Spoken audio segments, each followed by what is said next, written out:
في قلب الصحراء وتحت عين السماء كان في سر محدش يعرف عنه حاجة.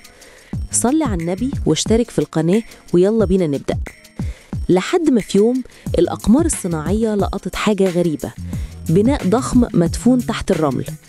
كان ده معبد الزمن المفقود، صرح عظيم بقاله آلاف السنين مختفي عن عيون البشر. العلماء ما صدقوش نفسهم، ازاي بناء بالحجم ده وبالدقة دي يفضل سر كل السنين دي؟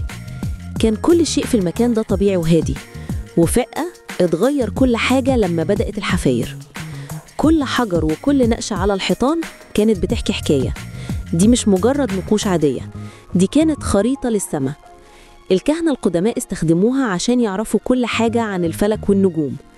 كانوا بيحددوا بيها مواعيد الفيضان اللي بيحيي الأرض، وبيعرفوا منها الأوقات المقدسة لأهم الطقوس الدينية بتاعتهم. تخيل تكون في مكانهم ومعاك أسرار الكون كلها في شكل رموز على الحيطان. المعبد ده ما كانش مكان للعبادة وبس، ده كان مركز للعلم والمعرفة. كانوا بيراقبوا حركة النجوم والكواكب بدقة خط، وسجلوا كل الظواهر الفلكية على جدران المعبد عشان الأجيال اللي جاية.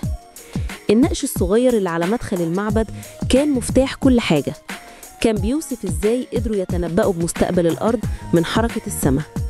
الكهنة دول وصلوا لمستوى من العلم يتحدى الخيال، كانوا بيعرفوا أسرار محدش في عصرنا يقدر حتى يتخيلها.